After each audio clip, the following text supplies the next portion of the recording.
My name is Helena. I'm 34 years old. I wear my hair long, always falling over one shoulder. And I've been told.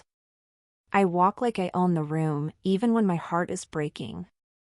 Maybe it's because I learned early that elegance is armor. That a calm smile and a steady breath can carry you through anything, even through the moment your husband leans across a white tablecloth in candlelight and whispers, "I'm leaving you," as if he's ordering another glass of wine. It happened at a restaurant with a view of the river. The kind of place where waiters glide. Cutlery never makes a sound. And anniversaries are protected by soft music and promises. He looked perfect, as always, my husband, Raphael, light brown skin, neatly trimmed beard, midnight suit. And that faint cologne I could name with my eyes closed. He reached for his water, didn't meet my eyes, and said the words, "I'm leaving you." The hall went still. Even the candles seemed to shrink back. I could have gasped, begged, shattered into 1,000 sharp pieces, right there. But something strange happened. A hush fell inside me. And it sounded like dignity. I laid my napkin on my lap. Watched his mouth form that tired, rehearsed line. "It's not working." And I thought, there it is, the script he practiced in the mirror. The opening scene where he paints himself as gentle, reasonable, brave. And then, the door opened. And she walked in. As if the universe wanted to underline every word he hadn't said yet. She was impossible to ignore. The mistress I had already suspected. The perfume I had smelled on his shirts. Long blonde hair, lips painted deep red, a dress that drifted like a dare, curves sharp as weapons. She laughed, looked around. Like the place belonged to her. Raphael's face didn't change. He just darted his eyes away, and back to me. "Would you like to say it again?" I asked. This time, louder. He blinked. "Helena, this isn't." I raised a finger, an elegant pause. Looked at the small camera by my side. Yes, I brought it. Because somewhere in me, I knew I'd need to record this. If this story touches something inside you, leave a like and subscribe to stay with me for what comes next. He stared at me, as if I had switched languages. "Are you filming this?" "No," I said, with a slight smile. "I'm documenting." "There's a difference." I looked toward the bar, where the blonde twirled her hair like she was signing her name in the air. "Rafa, the scene already exists. You wrote it, cast it, and you've been directing it for months. I'm just deciding if I want a speaking role." He reached for my hand. "This is for the best." The wine sat heavy on my tongue. Rose without scraping the chair. And said, "Raphael, I know." His eyebrows lifted. "Know what?" "About the apartment on Rua São Lucas. About the Friday withdrawals. About the hotel with the mirrored lobby. I know her name is Bianca. I know she thinks red looks best on camera." I leaned closer. And finished. "Make sure you mark Thursday on your calendar. Court dates are so easy to forget." And I walked out. I didn't sleep that night. I moved through the apartment like a ghost. The soft rugs. The framed photos of vacations where we smiled with our teeth. Felt like props in a life I didn't live anymore. I ran a bath I didn't get into. Boiled water, and forgot to make tea. And then, in the quiet, I recognized it. the scent that had been chasing me for months. A citrusy sweetness, clinging to Raphael's collars. An echo of another woman's vanity on my husband's skin. It wasn't just perfume. It was a signal. A flag he carried back to our bedroom without noticing it was waving. Elegance is not passivity, it's precision. So I began with what I could control.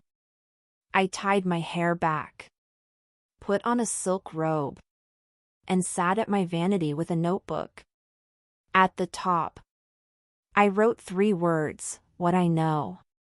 Underneath, calmly, like listing ingredients, I wrote, Fridays, cash. Hotel with mirrors. Bianca, blonde, red dresses, mouth like an advertisement.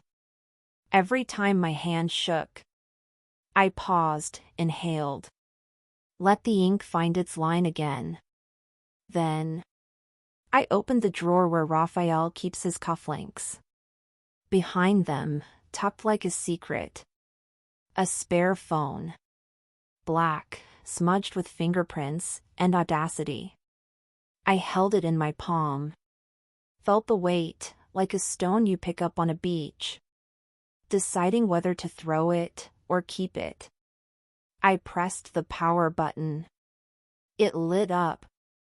Asked for a code I didn't know. The lock screen photo. Not me. Not us. A beach. A body half in frame, in a red dress, hair flying. And there, in the corner, time, battery. Like a countdown. I smiled at my reflection in the black glass. Good morning, I whispered. I wondered where you were hiding.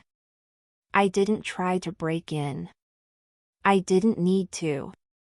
The existence of the phone was the confession. But I photographed it. Filmed my hands finding it, my voice calm. Then I put it back, exactly where it had been. And in that moment, I stopped hoping I was wrong. The next morning, I dressed the way I dress when I need the world to treat me gently. Cream blouse, high-waisted trousers, black coat. Heels that sound like punctuation on marble. I went to meet a lawyer I'd found at 3 a.m. Daniel. Tired eyes, but kind. The kind of man who listens, without interrupting. I told him everything. The restaurant, the red dress, the spare phone. The Friday cash, the way Raphael's questions about my life had started to feel like tightening threads. Daniel listened. Then said, "We move carefully. We make lists. We document everything. And we don't act from rage. Rage is expensive." I smiled without humor. I prefer return on investment. That day, I started collecting emails, statements, deeds. I opened an account in my own name. Set aside just enough to breathe if the floor vanished. That evening, Raphael came home late. Immaculate, smelling like expensive soap. Kissed the top of my head like habit. We had dinner.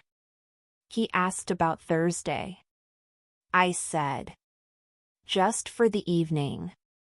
His jaw flexed. And I knew the next scene wouldn't happen in my home. It would happen in front of everyone that mattered. We chose my mother's house. It's where conflict puts on a suit. The table always set like an altar. Polished wood, heavy glasses, linen napkins folded into swans. I arrived early. Black silk that moved like water. A thin gold chain, hair shining like I had something to celebrate. Raphael arrived 5 minutes late, his version of on time. Navy suit, watch flashing under the lights. kissing my mother on both cheeks like a perfect son-in-law. My sister squeezed my hand under the table. Family filled the room. Aunts with raised eyebrows, uncles full of advice, cousins whispering. And then, the doorbell rang. My mother opened the door. And there she was. Bianca. Blonde hairs, white dress painted on. Perfume invading the hallway. A bouquet of lilies, and a magazine cover smile. "I'm so sorry to be late," she said.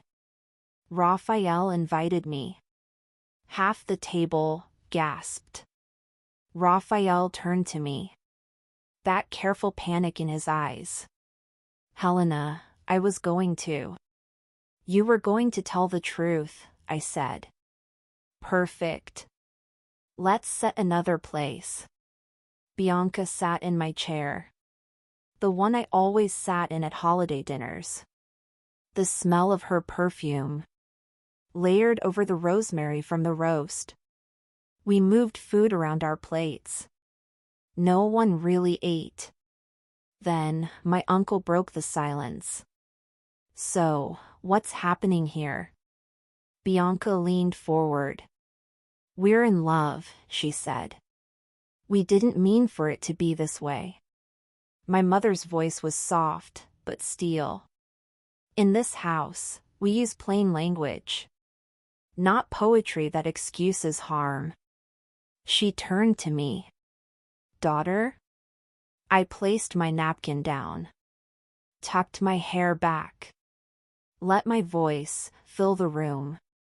In my marriage, there's been a storyline I didn't choose. I found evidence. I waited for an honest confession. It never came.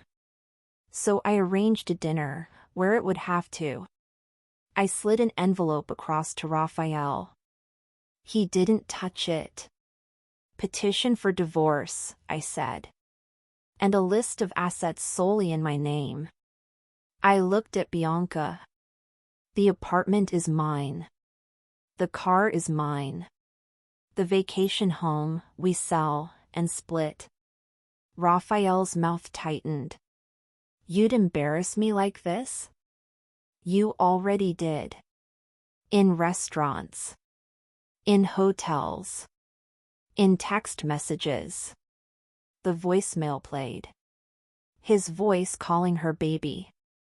Promising to fix the money thing before the paperwork. My aunt whispered, "My God." My sister smiled through tears. Bianca stood, gathering her purse. "You're not as pretty as you think you are," she said. I smiled back.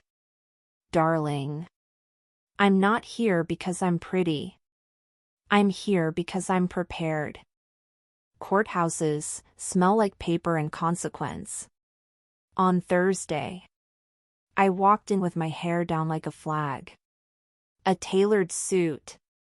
And my grandmother's gold watch ticking softly on my wrist. Daniel met me on the steps. Raphael arrived moments later, immaculate, but tired. Bianca stayed outside, sunglasses on. Looking smaller in daylight. Inside, the judge listened. Documents passed hands. Raphael's lawyer used the same old lines. "No one is guilty. Emotions are running high. Let's be fair." Daniel's voice cut through. Referencing the voicemail. The unexplained withdrawals. The dissipation clause. When it was my turn, I stood steady. "I'm not asking you to punish anyone," I said. "I'm asking for acknowledgement of the facts, and the dignity of what's fair." The judge nodded. Later, she spoke the orders: apartment mine, car mine, vacation property sold, cash split proportionally, restraints on further withdrawals. There were no fireworks. Clear math. Enough to sleep at night. Outside. Bianca asked. "Happy now?" "No," I said. "Not because of this. But happy in spite of it."